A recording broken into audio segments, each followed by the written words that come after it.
Muy buenos días, ¿qué tal? Excelente. Muy buenos días a los distinguidos participantes. Veo que también ya está en línea nuestra estimada disertante. Ella es superintendente delegada para la protección del consumidor en la Superintendencia de Industria y Comercio de la República de Colombia.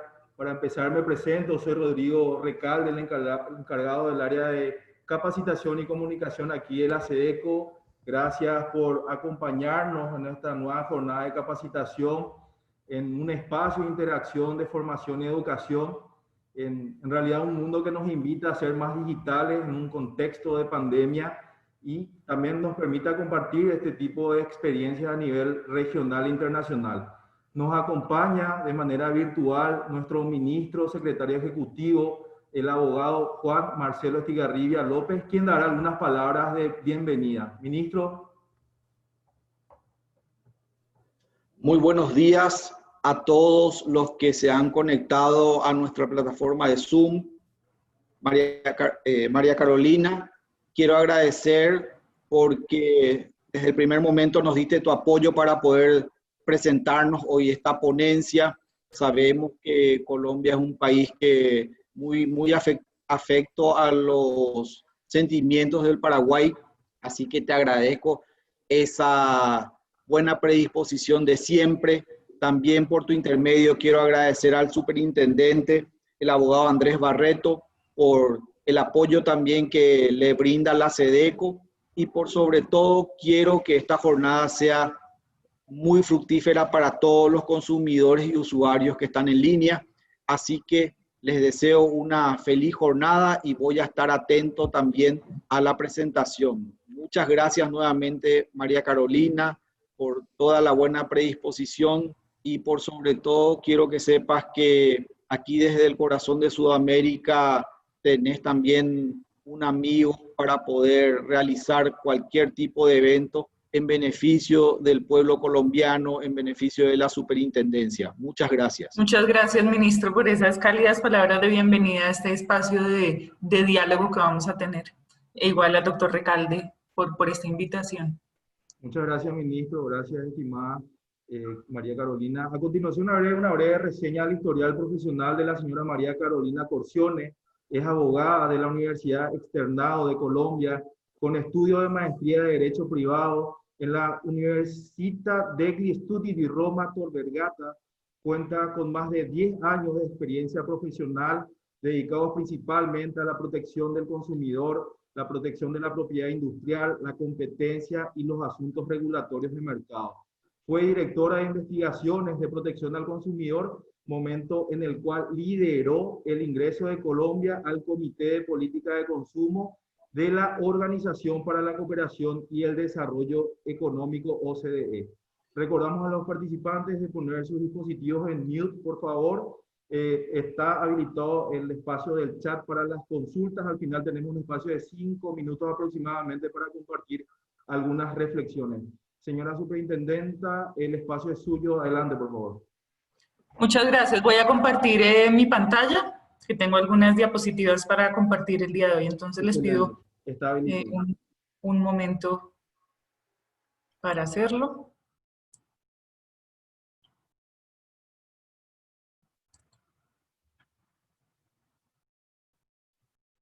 Por favor, me confirman que la pueden ver. Se ve excelente. Bueno, pues muchas gracias por este espacio nuevamente. Trabajamos en Colombia de la mano con Paraguay en distintas redes de protección al consumidor en distintos frentes y creo que es un espacio oportuno para contarles qué estamos haciendo en la Superintendencia de Industria y Comercio en este momento tan particular que llama a las autoridades de protección al consumidor a redoblar sus esfuerzos para proteger a los consumidores ante, evidentemente, las crisis económicas que vamos a enfrentar, frente a los retos que trae el comercio electrónico y frente a algunos sectores en particular. Quisiera iniciar esta conversación contándoles de la estructura de la Superintendencia de Industria y Comercio en materia de protección al consumidor para contarles en qué sector, en qué funciones nos vamos a centrar el día de hoy.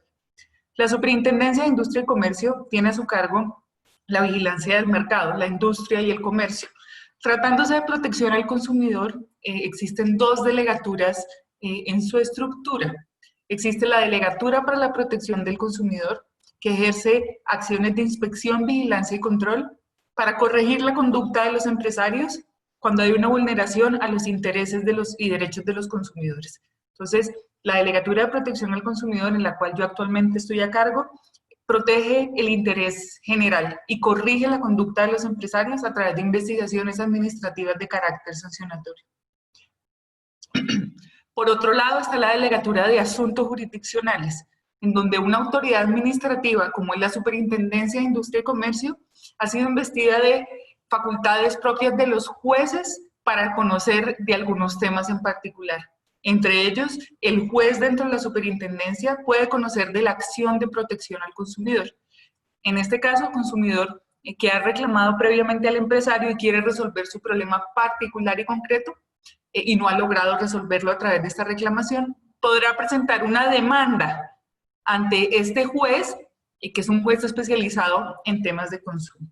Hoy les voy a contar de las acciones de la superintendencia como autoridad de inspección, vigilancia y control, como esa acción de proteger el interés general de los consumidores, de acuerdo con el mandato constitucional de velar por el respeto y salvaguarda de este derecho colectivo.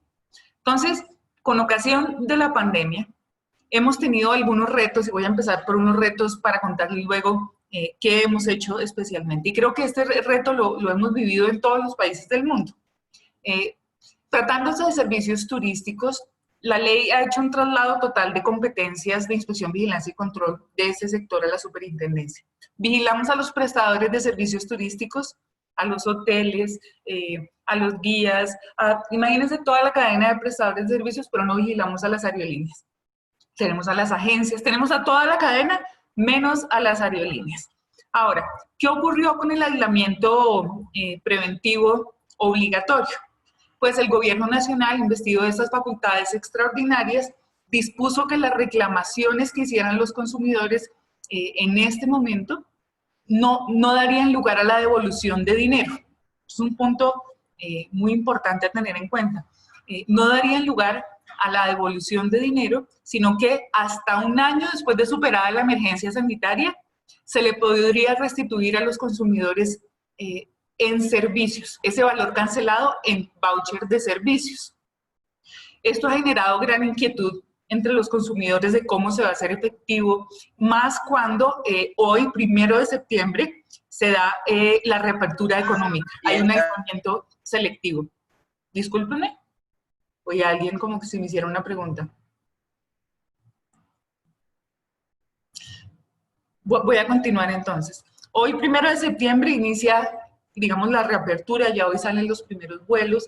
Entonces, ¿a qué nos vamos a enfrentar en este momento? A una vigilancia mucho más dinámica de la que teníamos, porque los consumidores ya van a poder hacer efectivos esos vouchers de servicios que debieron haber reclamado, porque el gobierno dispuso que no habría devolución de dinero ante las reclamaciones por la cancelación de vuelos y reservas hoteleras durante todos los meses que tuvimos. Colombia tuvo una cuarentena bastante extensa. Entonces, en este momento vamos a ver si realmente van a funcionar, si los consumidores se les está dando la información adecuada y efectivamente si pueden disfrutar de este voucher de servicio.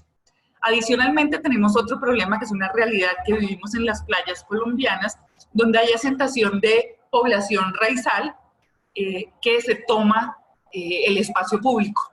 Entonces, esto es a lo que hago referencia en la diapositiva. En esa reapertura económica debemos vigilar que en esa playa, que es supremamente concurrida, es muy bella, pero de lo concurrida que está de prestadores ilegales, pues tuvimos que dar una orden de cierre de la playa y prohibición de prestación de los servicios. Ahora, con la reactivación y ante la emergencia sanitaria y ante sobre todo la crisis económica que se padece, pues tendremos que vigilar. ¿Qué hemos hecho?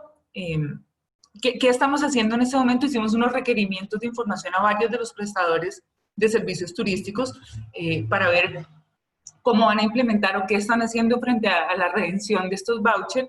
Y pues entre ellos, y creo que son comunes en América Latina, está Hoteles Decameron, Despegar, Viajes Éxito. Éxito es un grupo económico muy poderoso acá en Colombia, a Airbnb, a ver qué ha ocurrido, After Vacation, que son, y unas agencias propiamente colombianas. Entonces tenemos un reto en el sector de los servicios turísticos ante esta reapertura económica para ver qué le va a pasar a los consumidores. Ahora, ¿qué va a pasar con los espectáculos públicos? Pues en Colombia, al comienzo, en Colombia y en el mundo, creo que lo que estoy diciendo se aplica a todos los países, por lo menos de América Latina. A inicios del mes de marzo, cuando se decreta la cuarentena, pues se cancelaron los espectáculos públicos de las artes escénicas. ¿Cómo se va a responder a los consumidores? ¿Sí? El Estado, en una disposición en ejercicio de estas facultades, dijo, se le debe devolver al consumidor lo correspondiente a derechos adquiridos. Una redacción, desde mi punto de vista personal, un poco confusa. ¿Qué deben hacer los prestadores ante esta imposibilidad de presentar ese espectáculo público? Es una imposibilidad temporal que una vez superada, pues el prestador podría conversar con el artista para la reprogramación del evento, pero puede que el consumidor ya encuentre frustrada ese interés de asistir. Entonces quedamos en este momento en un escenario con la redacción de esa norma un poco a la deriva. Lo que hemos hecho es preguntarle a los operadores que vigilamos qué van a hacer ustedes, porque el decreto que expide el gobierno nacional da la posibilidad de devolver en derechos adquiridos. Si yo seguramente estoy en un panel con abogados y devolver en derechos adquiridos me van a dar un voucher. Y si ya yo no quiero ir y quiero mi plata, ¿sí? Entonces muchos de los operadores efectivamente están devolviendo los dineros sin que exista la obligación legal de hacerlo, están reprogramando eventos y aquellos consumidores que deseen asistir a la reprogramación, pues perfecto, pero si no, pues ahí vendrá el inconveniente o el litigio a los que tenemos que enfrentar y vigilar para ver cómo vamos a apoyar y acompañar a estos consumidores. Creo que hay salidas en otros países, si uno revisa en la Unión Europea, lo que ha ocurrido es devuelva el dinero, ¿sí? Pero, pues claro, nos enfrentamos a empresarios de distinta naturaleza y de distintos recursos. Entonces creo que hay una pugna entre la protección a la economía y la protección al consumidor, y este es uno de los sectores que va a empezar a reactivarse de manera más lenta, porque aun cuando hoy se inicia la apertura, ¿sí? Todos estamos muy contentos como si se hubiera acabado la pandemia, pero no. Pues estos son los eventos que todavía tardan, no puede haber aglomeración de más de 50 personas. Hasta ahora, hace 2 semanas, se iniciaron las funciones de autocine en 2 ciudades de Colombia, entonces aquí vamos a tener un problema igualmente. Ahora, ese es un tema, un reto en materia del cumplimiento de las garantías, o de hacer efectivas las garantías.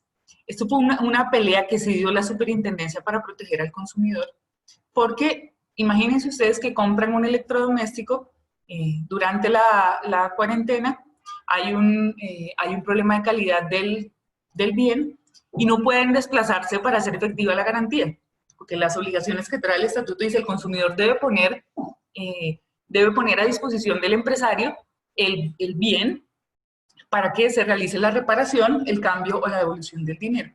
Nosotros estábamos en una cuarentena muy estricta, después se fueron incorporando algunas excepciones, pero era imposible movilizarse.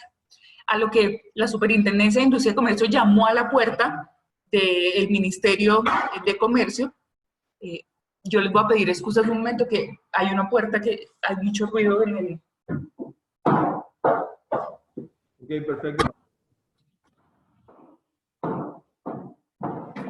Les pido excusas que ya vieron la apertura, ya llegó. Los carros ya están transitando en una vía principal en la que vivo y no dejan oír, les pido excusas.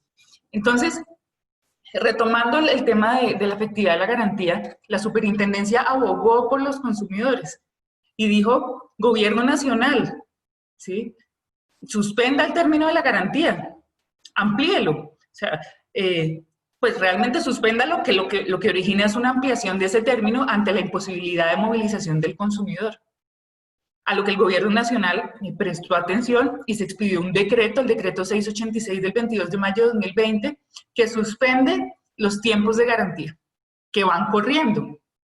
Adicionalmente, pues, no siempre todo lo bueno es para el consumidor únicamente. También suspendió los tiempos de reparación de bienes que estaban siendo reparados en ese momento por los empresarios. También porque la misma dificultad de movilización que tienen los consumidores la tenían los operarios de los talleres de reparación. Entonces también se suspendió, retomándose. Imagino que el día de hoy tendremos que revisar cómo se retoman esos tiempos, porque no sé si les ha pasado en Paraguay, hay una confusión terminológica de las emergencias. Hay emergencia económica, emergencia sanitaria, emergencia de una naturaleza u otra, y la redacción del decreto dice hasta tanto no se supere la emergencia sanitaria. Pero la emergencia sanitaria continúa. Lo que tenemos hoy es una posibilidad de movilizarnos, pero los términos del decreto darían a entender que hasta el 30 de noviembre, que es hasta cuando el gobierno tiene prevista la emergencia sanitaria, salvo que se prorrogue, pues los términos de la garantía estarían congelados en el tiempo. Y aquí quisiera hacer una reflexión y por eso escogí esta foto que no tiene que ver con la garantía directamente. Es el tema de las obligaciones de tracto sucesivo que venían en curso. Servicios como los gimnasios, ¿cierto? El sector de los gimnasios, Colombia tiene una cultura de ir al gimnasio bastante, yo no sabía, pues no voy tanto al gimnasio, soy más bien de las que no acude tanto a este sector, pero sí es un sector que se mueve de manera muy dinámica. Obviamente con la pandemia los gimnasios cierran, se imposibilita la prestación del servicio, pero el gobierno no tomó ninguna determinación como lo hizo en servicios turísticos que permite la devolución en voucher o de espectáculos públicos que permite la devolución en derechos adquiridos. Entonces aquí vemos a los gimnasios con un grupo de consumidores diciendo, oiga, usted por 5 meses no me prestó el servicio, ¿sí? Devuélvame la plata. Pero entonces vienen las confusiones de que esto sea una fuerza mayor o una imposibilidad en el cumplimiento y los gimnasios empiezan a ofrecer servicios a los consumidores como estos 5 meses que no le presté ahora, se los extiendo o se los adiciono una vez finalizada la ejecución del contrato. O sea, prorroga la ejecución del contrato por el tiempo que no pudo prestar el servicio. Esa es una de las ofertas que están dando los gimnasios, pero muchos consumidores muy molestos están exigiendo la devolución del dinero. Aquí desde la Delegatura de Protección al Consumidor nos encontramos con las manos atadas, porque no regulamos, ¿sí? No tenemos la potestad de decir, efectivamente pueden no devolver el dinero, devuelvan en servicios, porque tendría que hacerlo el gobierno nacional, ¿sí? Y debemos esperar entonces que el juez empiece a pronunciarse frente a las reclamaciones de los consumidores para entender la línea decisoria de este juez y así proteger al resto de consumidores que están en la misma situación. Ahora, ¿qué hemos hecho ahora sí ya más allá de los retos, ¿sí? Retos que creo que si abriéramos el micrófono con todos los que están acá, se traslapan, son los mismos retos en los países, servicios turísticos, espectáculos públicos, gimnasios, garantías, pero, y también el comercio electrónico es un reto porque digamos en Colombia, si las cifras son de mayo, el comercio electrónico tuvo una penetración del 300% más que lo habitual en los hogares colombianos. Entonces, una cosa que el comercio electrónico no se esperaba que creciera así en los próximos años, pero evidentemente crece por las necesidades que tienen los consumidores.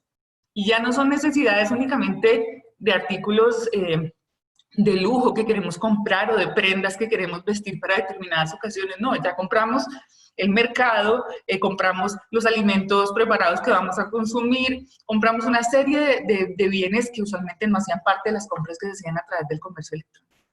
Pero entonces, ¿qué hicimos nosotros? Ya acciones concretas en el retail. Pues obviamente se redoblan las acciones de inspección, vigilancia y control de las plataformas digitales, de los famosos marketplaces que no cuentan con una definición en Colombia, pero que cada día son más famosos, y de redes sociales con el ofrecimiento de bienes y servicios. Se redobla esa vigilancia habitual. Adicionalmente, pues, y no sé si ha ocurrido en el Paraguay, seguramente sí, hay muchos productos relacionados con el COVID, con su cura, con su tratamiento, con aspectos milagrosos para tratar el virus y sus consecuencias.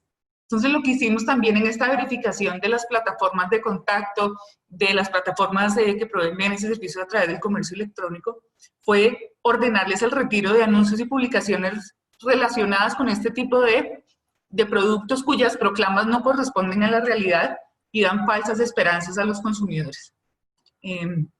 Esto lo hicimos en abril y mayo, y como resultado pues se retiraron 1.286 publicaciones por orden de la autoridad. Sin embargo, pues existía un compromiso y una buena práctica de retiro automático y voluntario, por llamarlo así, de estas plataformas. Pero además de esta vigilancia constante de las órdenes que se dan para el retiro de los productos milagrosos y engañosos, tuvimos en Colombia una particularidad, una decisión del gobierno en materia tributaria. Se dio el día sin IVA, en donde los consumidores podían adquirir una gama de productos sin pagar este impuesto. Entonces, ustedes podrán imaginarse en medio de la pandemia este tipo de medidas. ¿Qué pensaría uno? O sea, casi que el sentido común le dice a uno como, de pronto este día sin IVA no es tan exitoso porque las personas están guardando el dinero para tiempos peores que se pueden avecinar. Lo diría uno. Creo que si abriera el micrófono cualquiera de ustedes, creo que el sentido común le dice a uno, hay que guardar para lo que viene, hay que guardar para... Pero resulta que no fue así. El primer día sin IVA, que se dio de manera presencial, desbordó los establecimientos de comercio. Entonces, pues, lo que entendimos es que los consumidores colombianos tienen un montón de plata guardada en sus casas, porque no es normal el comportamiento de compras. Además de artículos, el artículo más vendido fueron los televisores, y ni que se aproximara a un mundial, o sea, el mundial, porque compras de televisores en Colombia siempre hay antes de un mundial de fútbol, pero la gente compraba televisores y televisores grandísimos. Bueno, por eso es una anécdota que no viene al caso. Entonces, en este día sin IVA, nos tocó dar unas órdenes particulares por temas de información y publicidad, de qué productos entran, cómo se hace el descuento sobre el precio, pero vino el segundo día sin IVA, y allá voy con el comercio electrónico, porque el segundo día sin IVA, ante obviamente lo que ocurrió en el primer día sin IVA con las aglomeraciones en establecimientos, imagínense en pleno, antes de llegar al pico de la pandemia, con personas como si fuera un estadio, un concierto, tratando de ingresar a los establecimientos, pues obviamente el riesgo de contagio es muy alto. O sea, no hay que ser epidemiólogo para saber que esto va a pasar. Entonces, en el segundo día sin IVA, ¿qué ocurrió? Que el gobierno nacional tomó la determinación de que se hiciera a través del comercio electrónico. El segundo día sin IVA en ventas por comercio electrónico. Entonces tuvimos que redoblar las acciones de vigilancia, porque muchas de las páginas no soportaban el número de consumidores haciendo compras. Nuevamente el sentido común nos falló. Dijimos, no, pero ya la gente no va a comprar. O sea, si compraron en el primer día sin IVA todo lo que tenían que comprar, ya en el segundo día sin IVA se van a calmar. Estos consumidores no deben tener los recursos. Además, ya casi van a entrar los muchachitos al colegio, hay que pagar las matrículas, no hay plata. Sin embargo, nuevamente, el sentido común nos falló. Porque el día sin IVA, el segundo día sin IVA, reporta el mayor número de ventas en la historia de Colombia en el comercio electrónico. Exacto. De la Cámara Colombiana de Comercio Electrónico trae las cifras y dice, es un día sin precedente. Los colombianos rompieron el techo de las ventas por comercio electrónico en la historia del país. Y ese día lo que hicimos en la Delegatura de Protección al Consumidor, nos reunimos un grupo hicimos más de 80 y casi 90 visitas administrativas de inspección en tiempo real a las páginas web. e íbamos reportando qué inconvenientes se iban presentando para, y casi que en línea directa con los proveedores para ir solucionando los problemas. El problema más común, ¿cuál fue? Las pilas electrónicas. Descubrimos que las pilas electrónicas existen, que le dan un turno a uno para comprar. Eso nunca yo lo había visto, es como, doctor Recalde, usted puede entrar a comprar después de las 12 del día. Entonces el consumidor después de las 12 ingresaba. Pero ese sistema, por el número de ventas, colapsó. Y había algunos anuncios que eran un poco engañosos, que decían, el tiempo de espera para ingresar a esta tienda es de más de 1 hora. Pero más de 1 hora, ¿cuánto es? ¿Cierto? Hubo consumidores que en más de 1 hora duraron 12 horas conectados sin poder hacer la compra. Entonces, tuvimos ese reto e implementamos esa acción en el comercio electrónico. Y obviamente hemos hecho campañas de educación al consumidor en muchos temas, en particular con el uso adecuado de geles antibacteriales, con toda la campaña de la OMS la bajamos a un lenguaje más sencillo para comunicar al consumidor. Nosotros en la Delegatura de Protección al Consumidor también vigilamos al sector de las telecomunicaciones. Vigilamos a la prestación de servicios de telefonía móvil, telefonía fija, internet, televisión por suscripción comunitaria, mensajería expresa, postales de pago y servicio de correo. ¿Qué hemos hecho aquí? ¿Cuál fue el fenómeno en Colombia? El fenómeno en Colombia fue el aumento en las reclamaciones. Claro, todos estamos en la casa usando el teléfono, el computador, conectados a 1000 dispositivos. Entonces los consumidores empezaron a reclamarle directamente a la autoridad, desconociendo lo que nos permitió evidenciar o ya confirmar nuestras sospechas, que los consumidores no han entendido cómo funciona el régimen especial de protección en esta materia. Por lo que diseñamos en la plataforma de facilitación que tiene la entidad, que se llama SIC Facilita, diseñamos un capítulo únicamente para poner en contacto a los consumidores con los prestadores del servicio. Se llama SIC Facilita Telecomunicaciones, y a través de ese canal lo que hacíamos para no responderle al consumidor diciendo, oiga, este no es el camino, vaya directamente al prestador, lo que hicimos fue tenderle un puente para que hablara él directamente con el prestador cuando contactara a la autoridad. Adicionalmente organizamos un foro virtual con un título muy curioso que es ¿Cómo me quejo? ¿Cierto? Dirigido a consumidores, y tuvo una acogida muy interesante esta capacitación del cómo me quejo en estos servicios en particular, donde hay un alto desconocimiento por más campañas que hayamos realizado en Colombia al respecto. Y por último, creo que ya me agoté el tiempo que tenía, que hemos hecho en Colombia, en la Superintendencia de Industria y Comercio a nivel internacional, para seguir trabajando con estos retos que trae la pandemia y sobre todo los retos que nos va a traer la pospandemia. Si llegamos a la pospandemia algún día, creo que tengo un pesimismo en este momento de cuándo va a terminar esta etapa, pues hasta que llegue la vacuna, pero es incierto el tiempo. Pero a través de la OCDE, Colombia es recientemente ya miembro pleno de la OCDE, hemos trabajado en un tema que va a ser muy importante.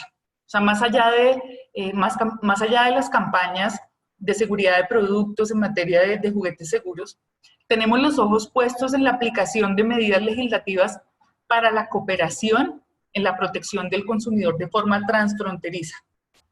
Es la hora en que las autoridades, creo que es el momento idóneo para que todos actuemos de manera conjunta y no solamente con la voluntariedad de la cooperación, porque tenemos buena voluntad entre Paraguay y Colombia para hacer las cosas, pero que haya mecanismos legislativos que permitan esa protección transfronteriza, teniendo en cuenta, primero, que el comercio electrónico se expande y globaliza las empresas. Entonces los consumidores están comprando a empresarios de cualquier parte del mundo, y las autoridades sí estamos un poco ceñidas a nuestros marcos legislativos. Adicionalmente, en las Naciones Unidas, en el Grupo de Trabajo de Seguridad de Producto de UNCTAD, Colombia está patrocinando oficialmente la recomendación para prevenir el comercio internacional de productos de consumo inseguros, con la producción de productos inseguros que escogen mercados como el colombiano, que ven como un país con una regulación débil en esta materia para traer los productos inseguros. Igual le ocurre a muchos países con una regulación catalogada como no tan fuerte para la persecución de estos temas.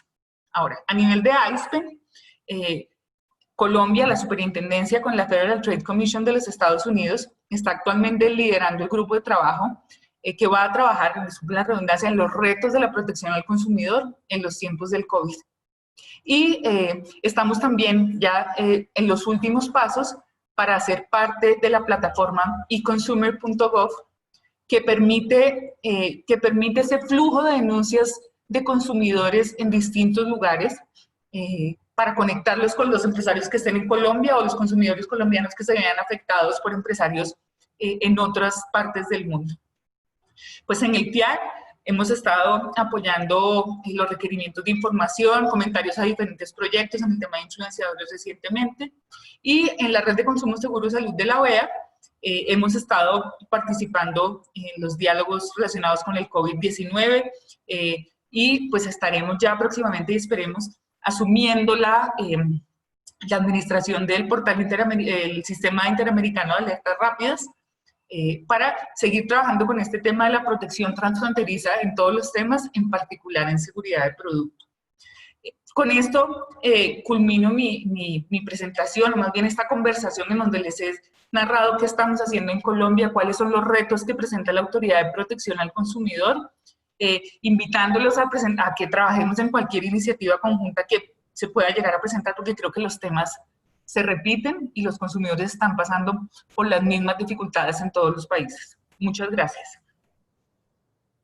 Excelente, doctora Corcione, muchísimas gracias. La verdad que muy dinámica, interactiva y por sobre todo enriquecedora la presentación.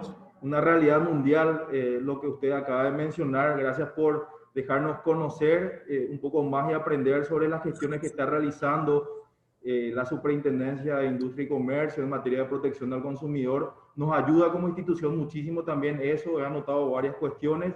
Habilitamos el espacio ahora. Si tienen alguna reflexión, alguna consulta, está el chat disponible para que nuestros participantes puedan también comentar algunas situaciones o algo interesante que hayan anotado.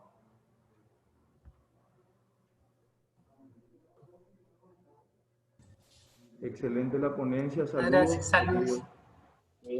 Rodrigo, ¿me escuchas? Y por favor, estimado. Sí. Señora, adelante, por favor. Carolina, fue muy linda la presentación, muy explícita y se nota que están trabajando bien.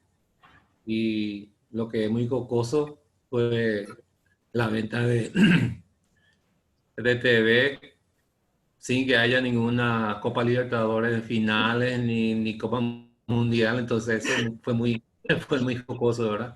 Pero así somos los seres humanos. Bueno, una pregunta, Carolina, en nuestro caso particular acá en Paraguay y también, ¿por qué no mi caso particular, verdad?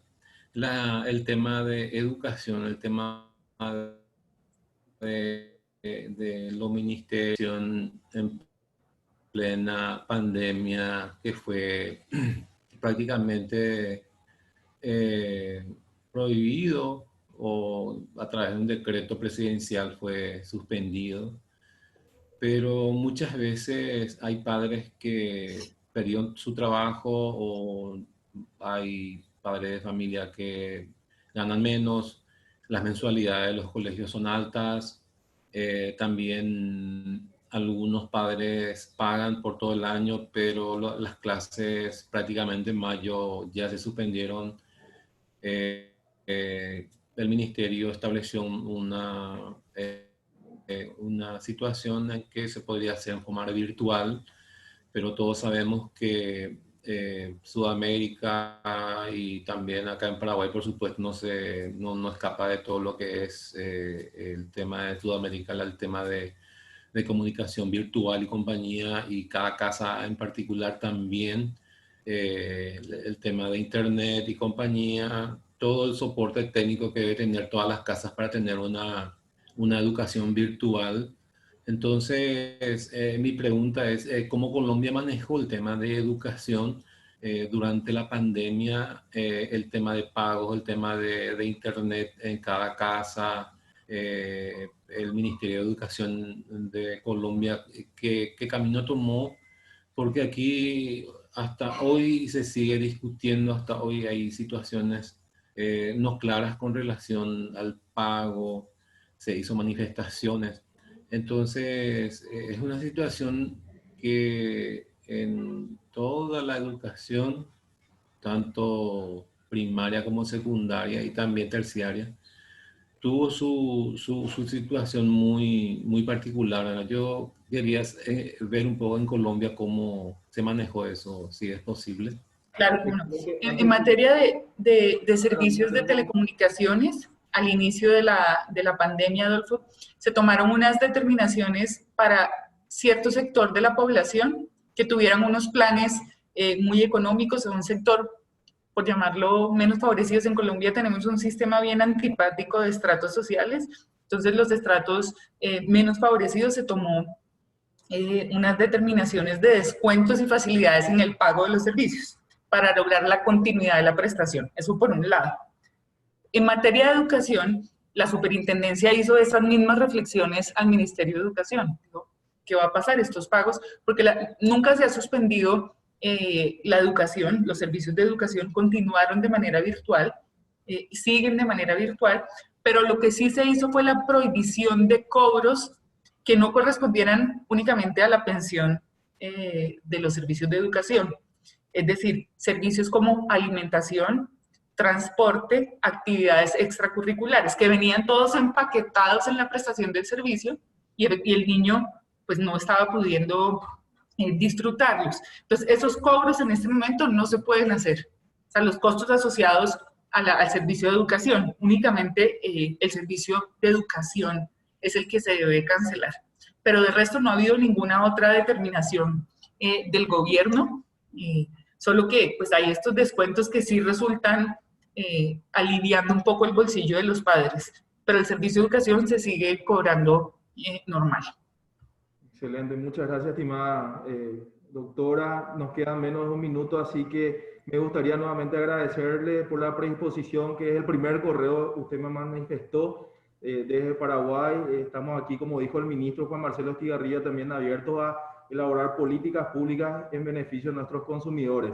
De mi parte es todo, doctora, y a todos los participantes, muchísimas gracias por estar ahí. La próxima semana, vamos a estar publicando en la semana la próxima capacitación, que lo hacemos todos los martes. De mi parte es todo, doctora, participantes, muchas gracias nuevamente, cuídense. Muchas gracias, que estén todos muy bien. Buen día para todos.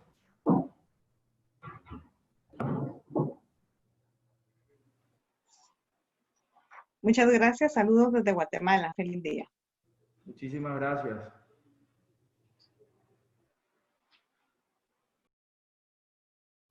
Gracias a todos, que tengan un buen día.